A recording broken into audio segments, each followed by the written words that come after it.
श्रीक्षेत्र बहु श्रीक्षेत्र बहु पुण्यटे मोर जानी যৌতুক সেতিকি আনিছি ধরি কেউ জনমরে তপ করিଥିଲି ଶାଶୁଘର ହେଲା ପୁରୀ ଝରକା ଖୋଲିଲେ ପତିତ ପାବନ ଦିଶୁଥାଉ ମୁଁ ଶ୍ରୀକ୍ଷେତ୍ର ବହୁ। ମୁଁ ଜଣେ ସମାଜସେବୀ ନୟନା ମଲ୍ଲିକ ମୋ ନାଁ ମୋର ହଜବେଣ୍ଡ जोटा कि ए वीडियो थिले आउ छुआ मानू आमे मनीष कला बादे आउ कालर कराल ये तेणु समय कहारी की अपेक्षा करे ना से सूत्र मोर हजबैंड जो देहांत हो गला आ मु 2 वर्ष खंडे दुखरे भांगी पड़ी किंतु तापरे मु भाविली परिवार पई कले परिवार 2 जन कि 4 जन उपकृत हेबे किंतु जदि समाज पई आमे कहा पई जनक पई करथिबा आम पई भगवान करिवे तो से दृष्टि मु आज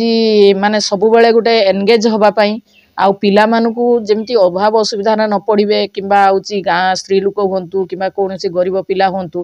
तांको पई किछि गोटे सुव्यवस्था मु करछि कहबा गले एबे वर्तमान पई हमर सीआरपी एमबीके 2 जन हेइचंती से माने मोरी ग्रुप रो थिले मु एसएचजी ग्रुप गठन करिकि तांकू ही फॉर्म पकेइकि मु करैथिली आउ ता सहित भी मध्य डीडीयूजीकेवाई रो फ्री ऑफ कॉस्ट से पिला मानकू पाठ पढ़ेकी तांको चाकरी भी से माने करचंती किए के भी मध्य घर द्वारा कलेनी आउ सिलाई सेंटर गोटे मोर रखिछि सेटा रेजिस्ट्रेशन करछि पिला मानकू जेहेतु से ग्रामांचल तेणु से माने शिखिकी निजे आत्मनिर्भरशील हुंतु एवं तांको घरर तांको निजे से माने प्रतिपोषण केमती हेई परिबे सेथि पई सिलाई सेंटर गोटे खुलिछि एवं तांको भी मध्य फ्री ऑफ कॉस्ट सिलाई चांदुआ ठारू आरंभ करी आउ ड्रेस तापरे साया ब्लाउज एवडा प्राय सिलाई सब गुडा को मु तांको बतई दिए आउ प्रत्येक दिन प्राय 10टा रे से माने आसंती 11टा 12टा कि 2टा 3टा रे भी एमती जानती तांको हिसाब रे आउ सेथि सहित जोगर मध्य मु जने जोग शिक्षिका जोग मध्य मु गाँ गाँ रे जाइकी जोग शिक्षा देई थाए रामदेव जी हमर अछन जो पतंजलि रो तांकर होची तांको सानिध्य रे बा तांको आराधना रे तांको मु होची गुरु मानिकी मु कन्ना सेही जोगटा कन्ना करिछि एवं बुढ़ा बुढ़ी होंतु किंबा रोग रे जो माने पीड़ित अछंती तांको ए जोग माध्यम रे केमिति से माने सुस्थ रही परिवे निरोग होई परिवे तेणु वर्तमान सुधा मोर जोग उपरे एमिति विश्वास जहा फल कि आज पर्यंत मु एई परिस्थिति रे भी से जोग को आपणाइछि एवं प्रत्येक दिन भी मध्य जोग किछि करछि कर जोग रुह निरोग तेणु आमे जोग केवल जे कले खाली शारीरिक सुस्थ से कथा ना मोर मानसिक स्तर रे मध्य आमे सुस्थता रहिबु एवं भगवान को सहित बा परमात्मा को सहित आत्मार जेमती संजोग रही ई जोग माध्यम रे मध्य सेही बळा प्रत्येक अंग प्रत्यंग सहित आमेर संजोग रही परिबो एवं सुस्थ भी मध्य होई परिबो एणु जोग सहित तापरे कोरोना जो समय हेइथिला कोरोनार आमर चीफ मिनिस्टर कहिथिले किछि लेखा दवा पई तो आमे लेखिकी मध्य देइथिलु गाँ गाँ बुलिकी मु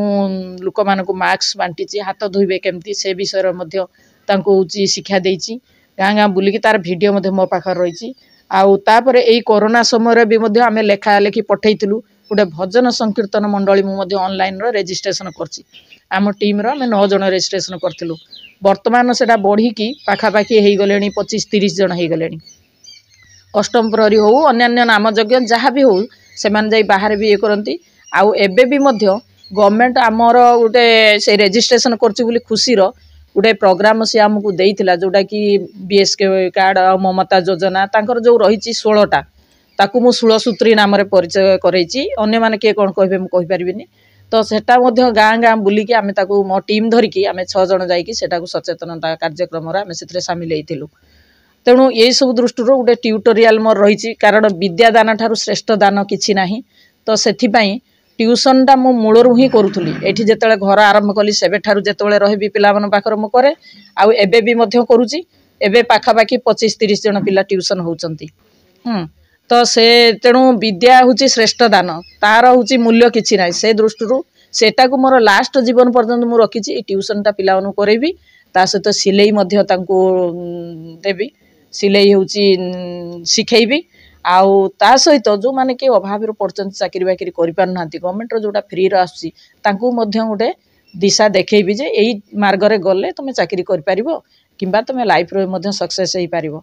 आउ विशेष करी महिला मानक प्रति मोर टिके दरद रही जा फल कि अधिकांश बेले मु पूजा कला बेले से लक्ष्मी पूजार कहिता है जे कौनसी महिला जेमिति भोकरे न रहो किंबा दरिद्र न रुहंतु तेणु यही सब दृष्टि देखा गले से महिला मानक आज भी मध्य କୌଣସି କାର୍ଯ୍ୟ ହେଲେ ଆବଶ୍ୟକ ପଡ଼ିଲେ ଯେକୌଣସି ଅସୁବିଧାରେ ସେମାନେ ପଡ଼ିଛନ୍ତି, ଯେକୌଣସି ମୁମେଣ୍ଟରେ ସେ ମୋତେ ଖୋଜିଛନ୍ତି, ମୁଁ ଯାଇକି ତାଙ୍କ ପାଖରେ ପହଞ୍ଚିଛି ଏବଂ ତାଙ୍କ ସମସ୍ୟାର ମଧ୍ୟ ମୁଁ ସମାଧାନ କରିଛି। ଆଉ ତ କ'ଣ କରାଯିବ, ଆମେ ଯେହେତୁ ଚାକିରି କରିଥିଲୁ, ମୋ ପିଲାମାନେ ବାହାରେ ରହିଛନ୍ତି, ସାନଟା ଆମେରିକାରେ ଅଛି, ବଡ଼ଟା ଏଠି ONGCର ଅଛି, ଏଠି ତ୍ରିପୁରାର ଅଛି, ଆଉ ବୋହୂ ମଧ୍ୟ ସେଠି ପୁଅ ପାଖରେ ରହିଛି। ତେଣୁ ଆମେ ଆସିଛୁ ଏକା, ଯିବୁ ମଧ୍ୟ ଏକା। ଏଣୁ ଯେମିତି ଆମର ଗୌରୀଶଙ୍କରଙ୍କର ଯେ କର୍ମେ ଯିଏ ନର, କର୍ମେ ମରେ ନର, କର୍ମ ସିନା ଜୀବନର ମାନ ଦଣ୍ଡ। ତେଣୁ ଠିକ୍ ସେଇଭଳିଆ କର୍ମ ଯଦି ଆମେ କର୍ମ ହିଁ କରିବା। ଆଜି ଯଦି ଆମର ଗୋପବନ୍ଧୁ ହୁଅନ୍ତୁ କିମ୍ବା ଆମର ମଧୁସୂଦନ ରାଓ ହୁଅନ୍ତୁ କି ଦାସ ହୁଅନ୍ତୁ, ଯିଏ ବି ହୁଅନ୍ତୁ, ସେ ଖଣ୍ଡିଆ ଗାମୁଛାଟେ ପିନ୍ଧିକି ତାଙ୍କୁ ଆମେ ପୂଜା କରୁଛନ୍ତି। କିନ୍ତୁ ଆଜି ଜନତା ମାନେ ଏତେ ବଡ଼ ପ୍ରକାର ପରିବେଶରେ ଥାଇକି ବଡ଼ ବଡ଼ ବିଲ୍ଡିଂ କରିକି 10 ଜାଗାର 15 ତାଙ୍କୁ କାହିଁକି ପୂଜା କରୁନାହାନ୍ତି। ତେଣୁ ତାଙ୍କୁ ହିଁ ମୁଁ ଗୋଟେ ଅନୁସରଣ କରିଛି। ଆଉ ସବୁଠୁ ମୋର ସାଧନା ହେଲା ଭଜନ ମୁଁ ଲେଖେ। ଆଉ ତା ସହିତ ପାଖାପାଖି ମୋର 600-700 ପ୍ରକାର ଭଜନ ମୋ ପାଖରେ ରହିଛି। ଆଉ ମୋ ହଜବେଣ୍ଡଙ୍କର ତିରୋଧାନ ପରେ ମୁଁ ବହୁତ ଭାଙ୍ଗି ପଡ଼ିଥିଲି, ତାଙ୍କରି ନାଁରେ ବି ମଧ୍ୟ ବହୁତ ଭଜନ ଲେଖିଛି। ମୋ ବହି ମଧ୍ୟ ପ୍ରିଣ୍ଟ ହେଇଛି, ଆଉ ଲେଖାଲେଖି ମଧ୍ୟ ମୁଁ ଦିଏ। ଆଉ ସାହିତ୍ୟକ ଜଣେ ଆମର ସାହିତ୍ୟ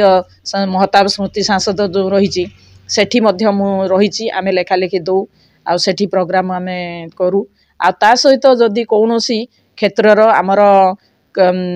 ସ୍ମୃତି ସଭା ଯେଉଁଟା ପାଳନ କରନ୍ତି ଗ୍ରାମାଞ୍ଚଳରେ, କି ମୋ ପଞ୍ଚାୟତର ହେଉ କି ଦୁସରା ପଞ୍ଚାୟତର, ସେମାନଙ୍କୁ କହିକି ଯେଉଁ ଲୋକର ପରିଚୟ କିଛି ନଥିଲା, କେହି ଜାଣିନଥିଲେ, କିନ୍ତୁ ଏଇ ସ୍ମୃତି ସଭା ମାଧ୍ୟମରେ ତାଙ୍କର ପରିଚୟ ମଧ୍ୟ ଆମେ ସୃଷ୍ଟି କରେଇଥିଲୁ।